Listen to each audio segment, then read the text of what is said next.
Queridos, boa noite. É um privilégio poder partilhar da palavra de Deus mais uma vez com os irmãos. Sem mais delongas, abra por favor sua Bíblia no Evangelho de Jesus segundo Mateus. Evangelho de Jesus segundo Mateus, no capítulo de número 14. É importante que você ache, e vou pedir para os irmãos que mantenham as suas Bíblias abertas ao longo da exposição.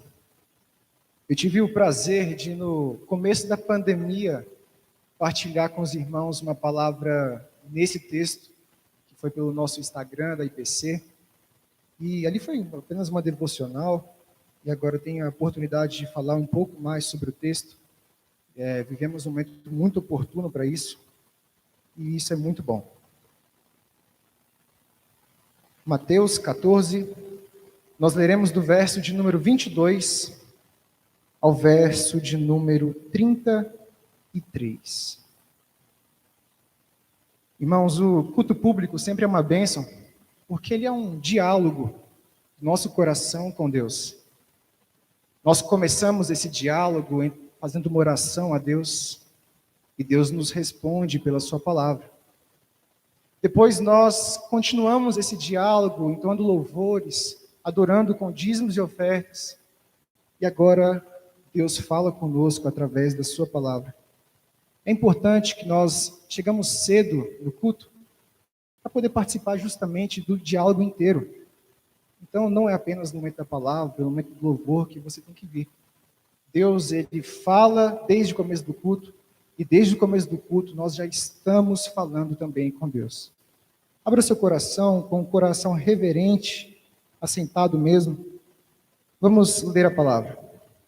Diz assim: logo a seguir, compeliu Jesus os discípulos a embarcar e passar adiante dele para o outro lado, enquanto ele despedia as multidões. E despedidas as multidões, subiu ao monte, a fim de orar sozinho. E caindo a tarde, lá estava ele, só. Entretanto, o barco já estava longe, a muitos estádios da terra, açoitado pelas ondas, porque o vento era contrário. Na quarta vigília da noite, foi Jesus ter com eles, andando por sobre o mar. E os discípulos, ao verem-no andando sobre as águas, ficaram aterrados e exclamaram: é um fantasma! E todos de medo gritaram. Mas Jesus imediatamente lhes disse: tende bom ânimo, sou eu, não temais. Respondendo-lhe Pedro, disse: se és tu, Senhor, manda-me ter contigo por sobre as águas. E ele disse: vem. E Pedro, descendo do barco, andou sobre as águas e foi ter com Jesus. Reparando, porém, na força do vento, teve medo. E começando a submergir, gritou: salva-me, Senhor! E prontamente Jesus, estendendo a mão, tomou e lhe disse: homem de pequena fé, por que duvidaste? Subindo ambos para o barco, cessou o vento. E os que estavam no barco o adoraram, dizendo: verdadeiramente és Filho de Deus. Amém? Até aqui. Feche seus olhos, vamos falar mais uma vez com o nosso Deus. Pai Santo, a Tua palavra foi lida e temos a plena convicção de que é o próprio Senhor já falando aos nossos corações. Exorta-nos nessa noite, mas também consola-nos, Pai. Passamos por momentos difíceis em nossa humanidade, momentos que a maioria daqui com certeza nunca viveu. Precisamos da Tua doce paz nessa noite. Essa oração que fazemos no nome santo de Jesus. Amém. Irmãos, eu sempre gosto de lembrar os queridos que antes de nós estudarmos o texto em questão, nós olharmos um pouco para o contexto da história. O texto que nós lemos começa com a seguinte frase: logo a seguir. Ora, logo a seguir do quê? E quando nós voltamos para o começo da perícope anterior, Acompanhe comigo, por favor, na sua Bíblia. No verso de número 13, diz assim: Jesus, ouvindo isto, retirou-se dali num barco, para um lugar deserto à parte. Ora, o que Jesus ouviu para que ele quisesse ir para um deserto solitário, um lugar à parte, sem o tumulto da multidão? E quando nós vemos o começo do capítulo 14, nós entendemos essa história. Nos primeiros 12 versos do capítulo 14 de Mateus, nós temos o relato da terrível morte de João Batista. Um rei que não queria engolir as suas palavras, e ele cumpre o que promete para a filha de Herodias, que, instigada pela sua mãe, ela pede a cabeça de João Batista em um prato. E foi exatamente isso que Jesus ouviu: a notícia de que João Batista havia sido decapitado. E ouvindo isto, ele se retira juntamente com seus discípulos para um lugar deserto, à parte. Talvez para um momento de luto, talvez para um momento de descanso, pela longa jornada que eles estavam trilhando. O fato é que eles queriam um momento a sós, sem o tumulto da multidão. Mas o texto sagrado nos conta, meus irmãos, que a multidão, quando soube que Jesus estava indo com seus discípulos para esse lugar à parte do deserto, a Bíblia nos diz que o povo vai encontrar com Jesus. Então Jesus, cansado, querendo esse momento com seus discípulos, e de repente aquela multidão sabe que ele vai se afastar e segue novamente Jesus. E o que é lindo de ver, meus irmãos, é que a Bíblia diz que quando Jesus ele vê aquela multidão, ele compadeceu-se. Ele vê filhos que precisavam do afago do Pai. Jesus cura os que estavam enfermos daquela multidão. E logo a seguir, Jesus faz o grande milagre da multiplicação dos 5 pães e 2 peixinhos para mais de 5.000 homens, fora as mulheres e crianças comerem. E nisso já estava ficando escuro. O dia já estava caindo, ficando tarde. E Jesus dá uma ordem para os discípulos: peguem o barco e vão para o outro lado, enquanto eu vou aqui despedir a multidão. E Jesus também queria subir ao monte para orar sozinho. E no decorrer dessa viagem, meus irmãos, os discípulos ali, sozinhos no barco, a Bíblia nos conta que uma grande tempestade sobreveio. Irmãos, nós estamos acostumados com diversas histórias na Bíblia de pessoas que tiveram tristes consequências porque desobedeceram a ordem de Deus. Um bom exemplo disso, o profeta Jonas. Os irmãos conhecem muito bem a história. Deus manda Jonas ir para Nínive pregar aos ninivitas, mas ao contrário disso, ele vai para o caminho totalmente oposto. Jonas decide ir para Tarsis, para longe da presença do Senhor. E a história diz que uma grande tempestade vem, Jonas é arremessado ao mar, um grande peixe o engole, ele fica 3 dias e 3 noites no ventre daquele peixe. Isso tudo porque desobedeceu a ordem de Deus. E a Bíblia está repleta de exemplos assim. Adão e Eva, Caim, o povo no deserto, o rei Saul, todos esses tiveram terríveis consequências, porque desobedeceram a ordem de Deus. Mas como explicar, meus irmãos, as tempestades que aparecem em nossa vida, quando estamos fazendo exatamente o que Deus mandou? Como explicar o porquê do mar tão agitado e do vento tão contrário ao nosso redor, quando estamos exatamente na direção que Jesus mandou? Repare, irmãos, Jesus diz assim, Jesus os compeliu, ou seja, Jesus os ordenou para que eles pegassem o barco e fossem para o outro lado. Como explicar as tempestades que aparecem em nossa vida quando estamos no centro da vontade de Jesus? Eu quero te afirmar nessa noite, meus irmãos, que mesmo vivendo em meio à tempestade, é possível ter paz. Mesmo vivendo em meio à tempestade, é possível ter paz. E esse é exatamente o tema da mensagem essa noite. Paz na tempestade. De forma breve, eu gostaria de chamar sua atenção para algumas aplicações nessa noite. Em primeiro lugar, eu gostaria de pensar com os queridos que Jesus utiliza a tempestade como um caminho para chegar até os discípulos e trazer paz para os seus corações. Irmãos, a história nos conta que quando Jesus estava ainda em cima do monte, orando sozinho, o barco dos discípulos já estava no meio do mar, literalmente.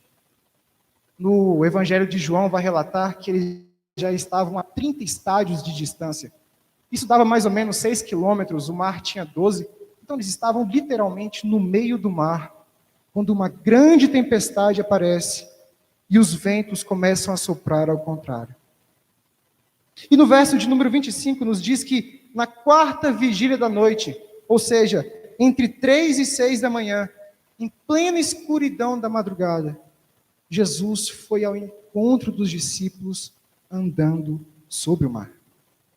Repare, irmãos, as ondas que traziam tanto pavor aos discípulos estavam literalmente embaixo dos pés de Jesus.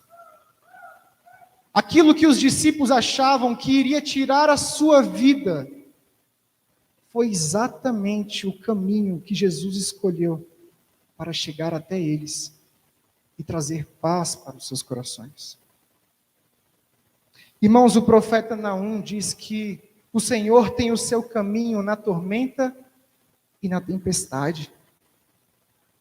Mais pessoas são encontradas por Cristo no meio da noite escura no mar do que nas belas manhãs em terra firme.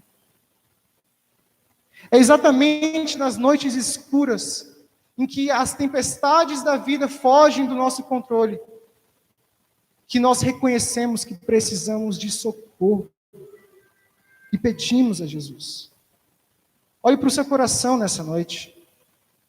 Aquela situação, talvez, que você acha que pode tirar a sua vida, talvez seja o caminho que Jesus escolheu para caminhar na sua direção e trazer paz para o seu coração.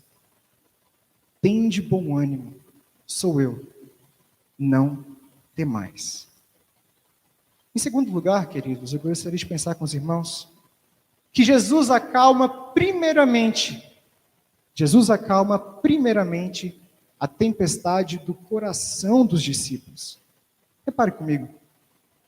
Irmãos, quando Jesus vem ao encontro dos discípulos, ele poderia muito bem acalmar a tempestade de imediato. E os discípulos logo saberiam que era Jesus que estava vindo. Mas Jesus não faz isso. Jesus percebe que o coração dos discípulos estava assustado, com medo daquela situação que eles estavam vivendo. Ele não chega e diz para o vento cessar e para o mar se acalmar. Não. Jesus ele chega até os discípulos e diz: não temais. Jesus quer primeiramente acalmar a tempestade que existia no coração dos discípulos. Queridos, existem momentos em nossas vidas em que o vento contrário vai continuar contrário por mais tempo. Existem momentos em nossa vida que o mar agitado vai continuar agitado por mais tempo. Existem momentos na nossa vida que nós olhamos ao nosso redor e tudo que nós vemos é a escuridão da madrugada. E ela vai continuar por mais tempo. Mas mesmo vivendo em momentos assim, Jesus quer nessa noite que você tenha paz em meio a tudo isso. Tem um exemplo, irmãos, que eu gosto muito de dar, que é a história do hino 108 do nosso cenário. Um dos hinos mais lindos já compostos. E eu brinco que todo crente deveria saber o contexto que o autor estava vivendo quando ele escreveu esse hino. Esse autor se chama Horatio Gattis Spafford.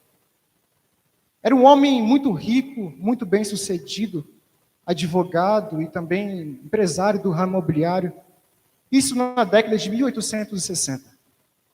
Ele era casado com Anna Spafford e eles juntos tinham 5 filhos, 4 meninas e um homem. Mas na década de 1870, vários eventos transformaram a sua vida completamente.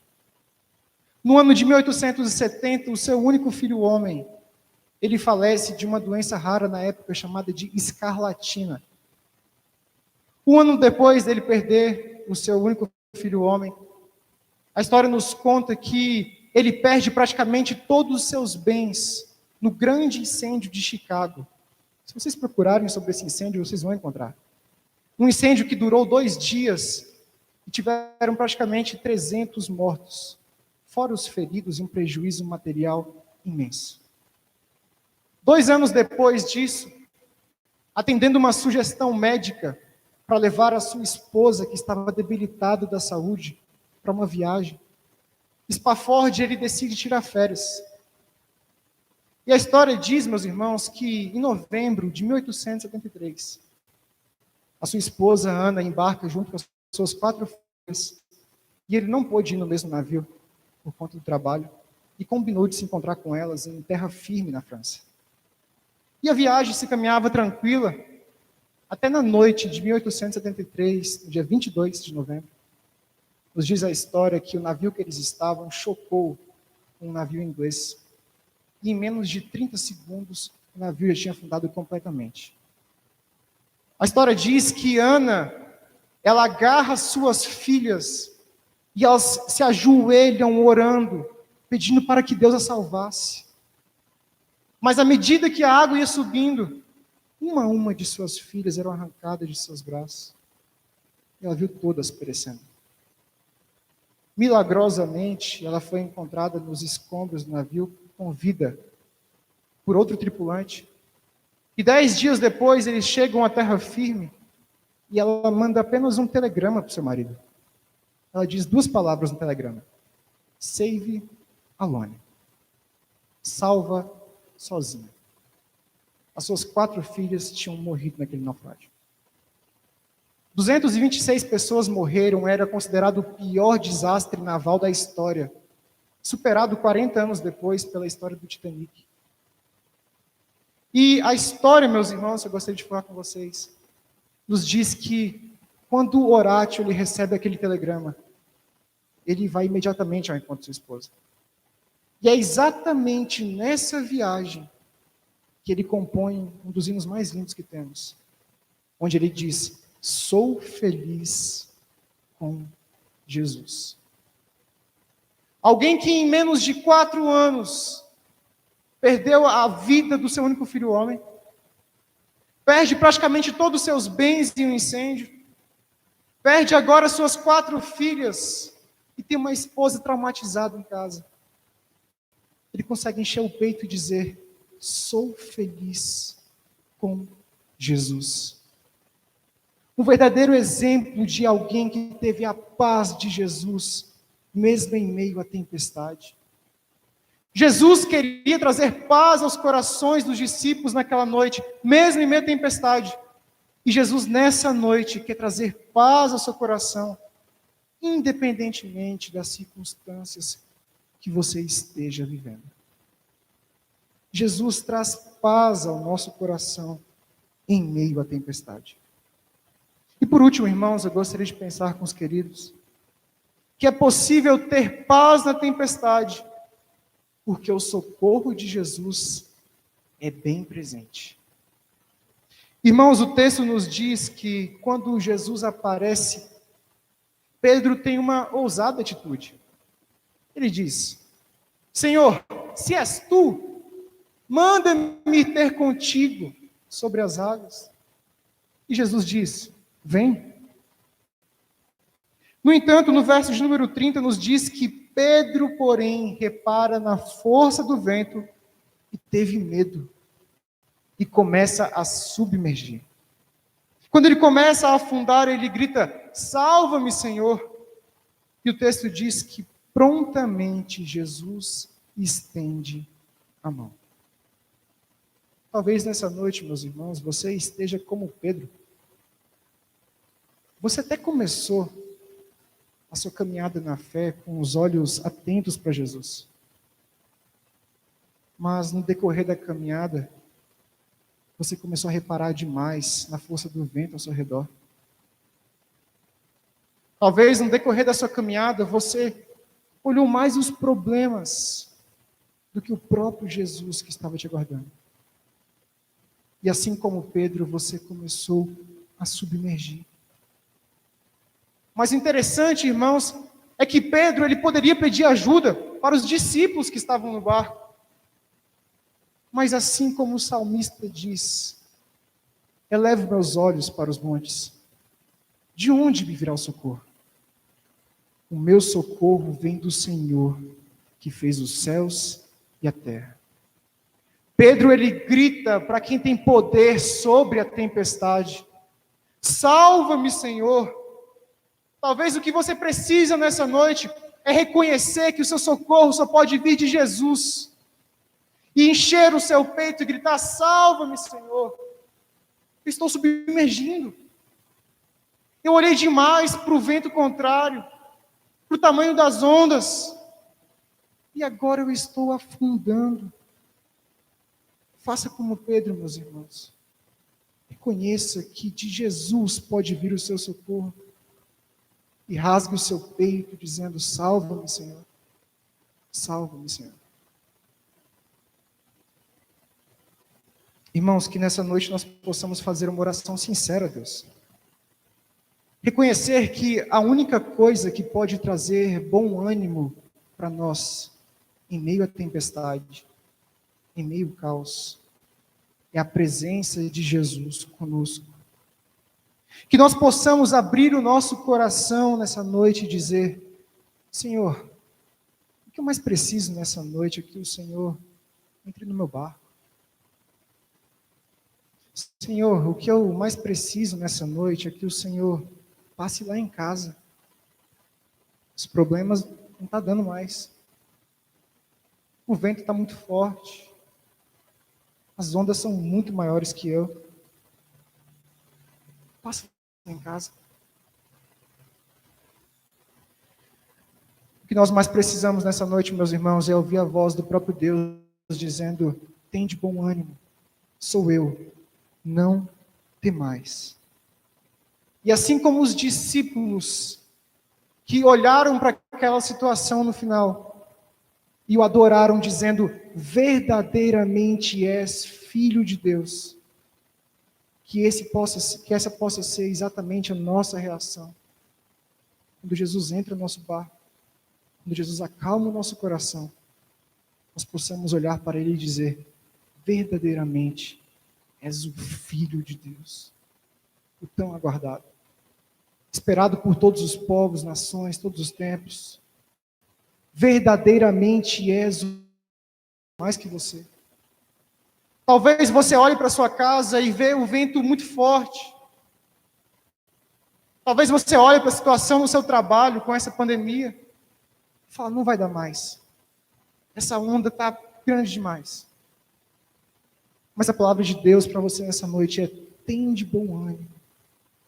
Mesmo em meio à tempestade, nós podemos ter uma verdadeira paz do nosso Senhor Jesus. Paz na tempestade. Jesus utiliza a tempestade como caminho para chegar até nós e trazer paz para os nossos corações. Paz na tempestade.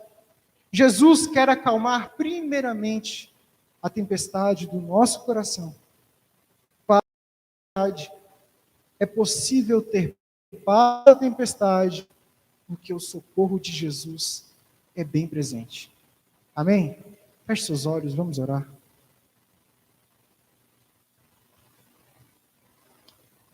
Jesus Cristo, a tua igreja nessa noite reconhece que verdadeiramente tu és o Filho de Deus. Pai, com nossos corações abertos nessa noite, nós queremos fazer uma oração sincera ao Senhor e dizer: Senhor, entra no nosso barco, passe lá em casa. Senhor, acalme a tempestade ao meu redor, mas se não for possível, acalme o meu coração, para que nós possamos confiar mais no Senhor, que nós possamos elevar os nossos olhos aos céus e reconhecer de onde pode vir o nosso socorro. O nosso socorro não vem do presidente, não vem do governo, não vem de cestas básicas, o nosso socorro vem do Senhor e precisamos de Ti. Precisamos da Tua boa mão para nos guardar, para nos guiar nas tempestades da vida, nas tempestades que fogem do nosso controle, mas temos a plena convicção de que não foge do Teu controle. O Senhor é capaz de acalmar a tempestade. Então pedimos, Senhor, se for da Tua vontade, acalme esse vendaval ao nosso redor, essa pandemia, esse caos, seja no comerciante, para os profissionais da saúde, Senhor, todos estão cansados, mas estamos com nossos olhos fitos no Senhor, confiantes na Tua boa mão. Essa oração que fazemos no nome santo de Jesus. Amém.